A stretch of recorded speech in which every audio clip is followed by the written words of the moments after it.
Hey guys, I'm Wilson. And I'm Kelly. And we are on the Mewve.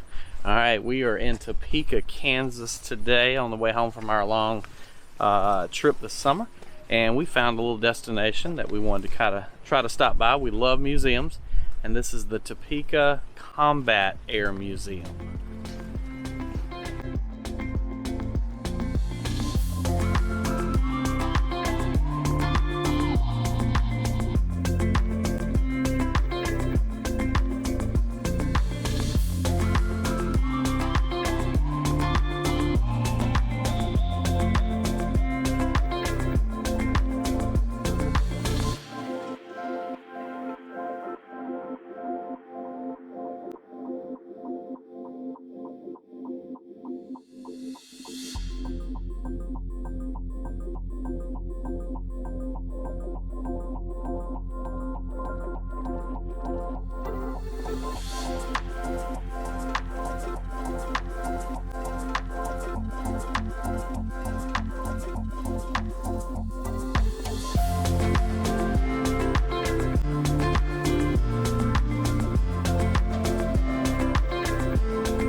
This is a pretty unique museum. It's kind of small, but they've got a good assortment of airplanes, and then they've got kind of tributes to people that are native Kansans, and then you've got the USS Topeka, the submarine over there. But this display right here really kind of grabbed my attention. It's a display with all of the survival stuff. So this is based on World War II, and there were a number of items in here that you can see. There's some candy. You have emergency drinking water packets, a fishing kit in there, and then you have Hershey's chocolate, and there's all kinds of medical stuff, but this was all put into the packets just in case something happened.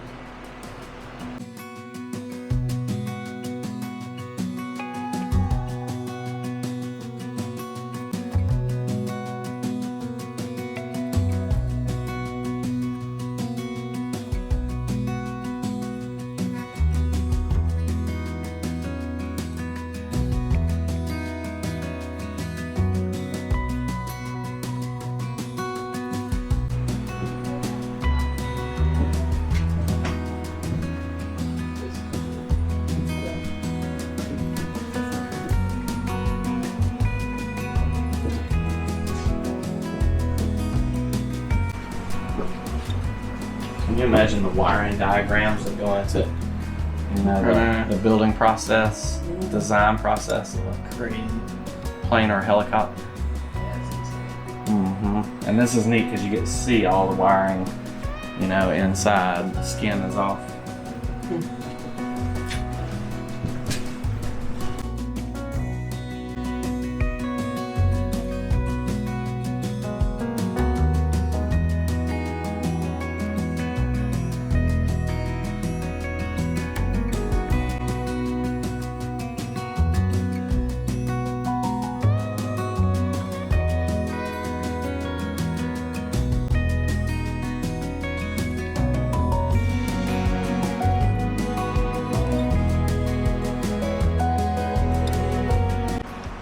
Combat Air Museum's got quite a few unique helicopters and planes in here, and some stuff we've seen before, but some we've not. This is the Sikorsky Sky Crane. That one's a pretty unique helicopter. It can transport large pods. That's what they would put up under it, almost like a rail type container, and they can carry quite a bit of cargo into battle. There's also another really cool plane right here, one of my favorite adversary airplanes. This one is the Messerschmitt 109. That's a German fighter from World War II, and it's going to take the P-51 Mustang, my favorite plane, to combat this particular plane. The Germans were pretty superior at the beginning of the war with their technology, and that's a cool find here at this little museum.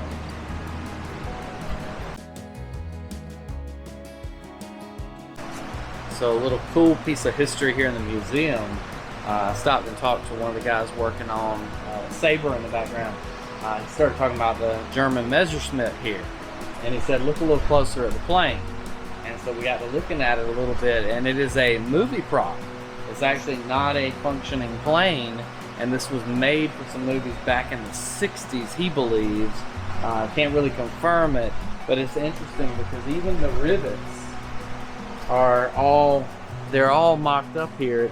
It's paint. He said he doesn't know exactly how they made all of these markings, the rivets and the welds and all of that in the wood, but it's a pretty good replica. When you first glance at it, it looks real, but it is not an authentic Messerschmitt 109. It was a movie prop, and it would look pretty accurate in the background of a movie.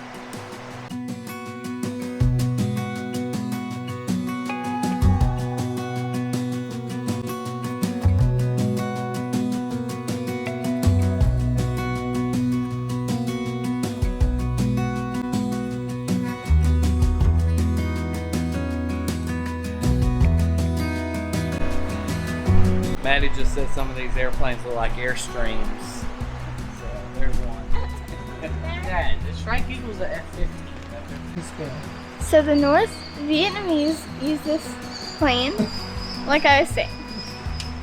Alright, so the North Vietnamese flew the MiG-17s for a little bit of the end of the Vietnam War. They didn't use it very much at all. This was a very unused plane, like the MiG-21.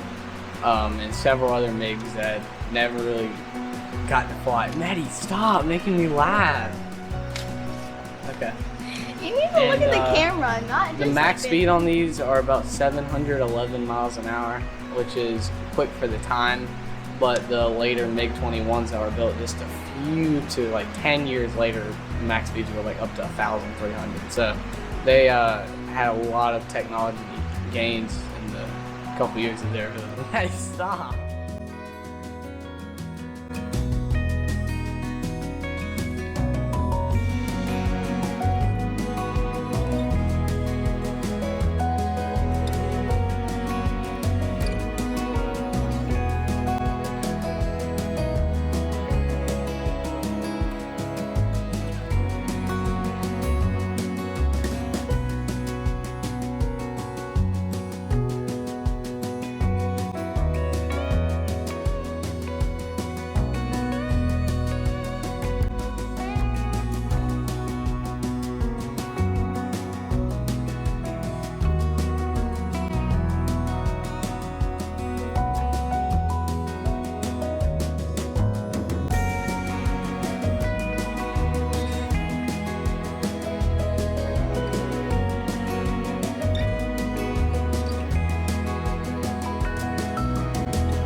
Museum's got a really nice little art collection upstairs too. Don't forget to visit when you come here. It's in the main hangar whenever you enter the museum. It's got a lot of planes. They're crammed in here, so there's a ton of stuff. Hard to get a lot of video of each of the planes in here, but you get a good idea of what is here. Next door also is the Kansas Air National Guard Museum, so that might be worthwhile of stopping at. It is free. The Combat Air Museum here is a paid admission, and we'll make sure we drop a link below so you guys can see what those admission fees are.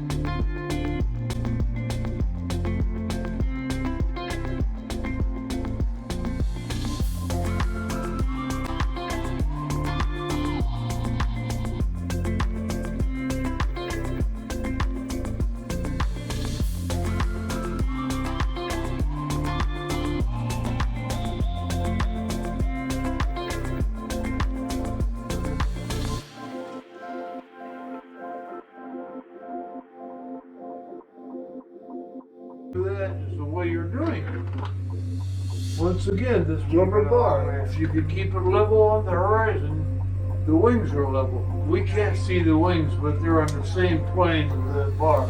That bar comes in handy with us in this airplane. What you're looking at out there right now is what you're striving for. You got it up right to there.